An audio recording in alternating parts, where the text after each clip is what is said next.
Сәлеметсіздер ме оқушылар? Қазіргі Европа мәдениетіндегі ғылымның, әдебиеттің, бейнелеу пластикалық өнердің, театрдың өркендеуі ежелгі Греция, Эллада жерінен бастау алған. Негізінен сұлулық туралы пікірді келер ұрпаққа үлгі ретінде қалыптастырғандар да дәл осылар болды. Қай кезеңдерде де сұлулыққа табынбау мүмкін емес. Әдемілікке әр дәуірдің өз көзқарасы, түсінігі болған. Дегенмен ежелгі Грецияда кезінде адам мүсінін мүлтіксіз салу тәжірибесінде діни ғұрыптар ұстанған. Оған сыйынған, құрметтеген және ең үлкен сый дарын деп есептеген. Ежелгі грек мәдениетінде адамға адам барлық заттың өлшемі деген формуласын қолданған. Бұл ежелгі гректердің көркем өнерінің барлық саласында әсіресе бірінші кезекте мүсіндеу өнеріне бағытталған. Тастан, қоладан жасалған мүсіндер қала көшелеріне орналастырылып, ол жергілікті халыққа үлгі ретінде қойылған. Бүгін музейлерде көріп жүрген мүсіндеріміз бір түсті. Дегенмен ежелгі грек шеберлері барлық мүсіндерін түрлі түсті бояулар арқылы Эллада тұрғындарына ұқсатып бояған. Гректер мүсіндеу өнерінде алдымен каллография принциптерін қолданған. Бұл ескі сөзден тұратын түсінік колос, тамаша, агат, жақсы, мейірімді дегенді білдіреді. Яғни гректер сұлу, әдемі, адам, зұлым немесе жаман бола алмайды. Өйткені құдайлар тартымды, қасиеттерді лайықты адамдарға ғана сыйлайды деп сенген. Бұлайша айтқанда, әдемі денеде әдемі жан бар деген. Олимпиада құдайлары Эллада тұрғындарына үлгі болды. Олар сөзсіз, мінсіз еліктеуге лайықты деп саналды. Еркек болсын, әйел болсын, көрікті адам, атақты қолбасшыдан немесе мемлекет қайраткерінен кем емес, танымалдылық пен құрметке ие болды. Оларға арнап ақындар өлеңдер, әндер жазған, мүсіншілер мүсіндерін сомдаған. Ежелгі Грецияда азаматтарын тәрбиелеу мақсатында дене шынықтыруға, дене бітімін сомдауға, дамытуға ерекше мән берген. Сондықтан ежелгі гректерге құдайлардан бөлек атлеттер де үлгі болған. Мүсіншілер мүмкіндігінше толық серпімді бұлшықеттерді бар денені бейнелеуге тырысқан. Осындай мүсіндердің бірі Мирон шеберінің туындысы диск лақтырушы. Мүсінші кейіпкерді күрделі қырынан көрсете білген. Оның денесінің жоғарғы бөлігі төменгі бөлігіне қарағанда лақтыруға ыңғайланып, диск ұстаған қолына қарай шамамен 90 градусқа бұрылған мүсіндеген. Сонымен бірге дененің күш қозғалысының шынайы түрде жеткізілгені соншалықты қысымда тұрған денесін тез арада тік көтерердей көрінеді. Сонымен әдемі адам гректердің ойынша рух пен тәннің үйлесімділігінің көрінісі.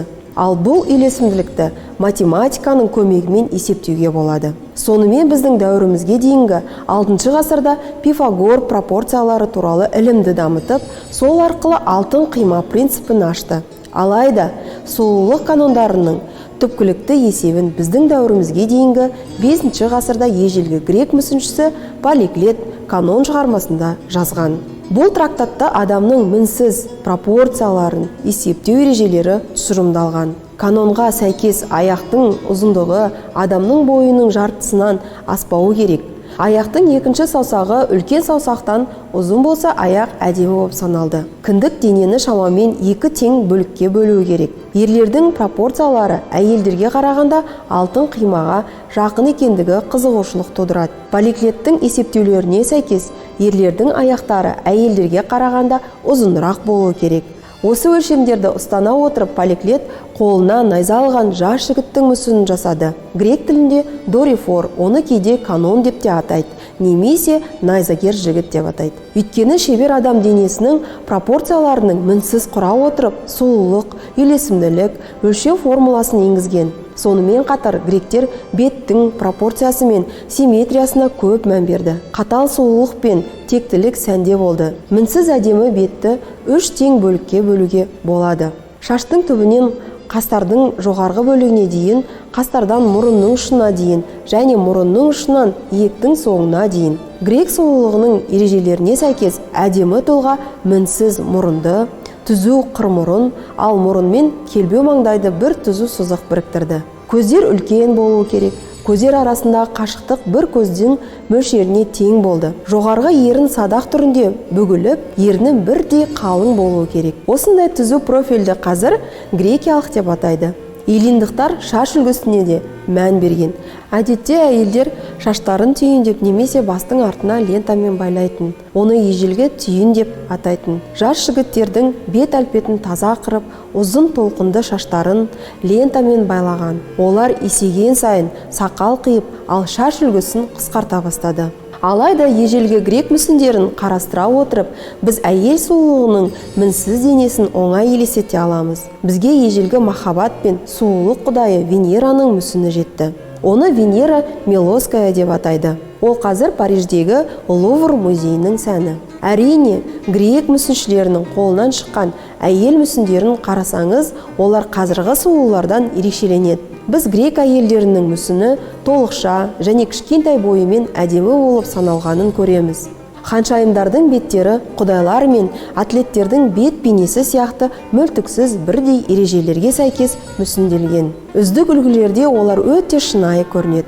Мысалы, Артемида өзінің қанжығасымен жүгіріп келе жатқанда немесе жеңіс құдайы Самофракиялық неке мүсінінде көруге болады. Ежелгі грек өнерінің гүлденген кезінен бізді 2,5 мың жыл бөліп тұр. Содан бері әлемде бәрі өзгерді, бірақ көне өнердің құдіреті мен даңқы мәңгілік болып шықты. Сабаққа жаңадан келген суретшіге Антинояның басын, Гераклдың денесін салғызады. Ал шәкірттік кезең артта қалса, кемел шеберлер көне заманның бейнелеріне қайта-қайта жүгініп, үндестігінің сырын ашады. Ежелгі грек өнеріндегіндей табиғи үйлесімді және теңдестірілген сұлу адам басқа еш жерде және ешқашан ұсынылмаған сияқты.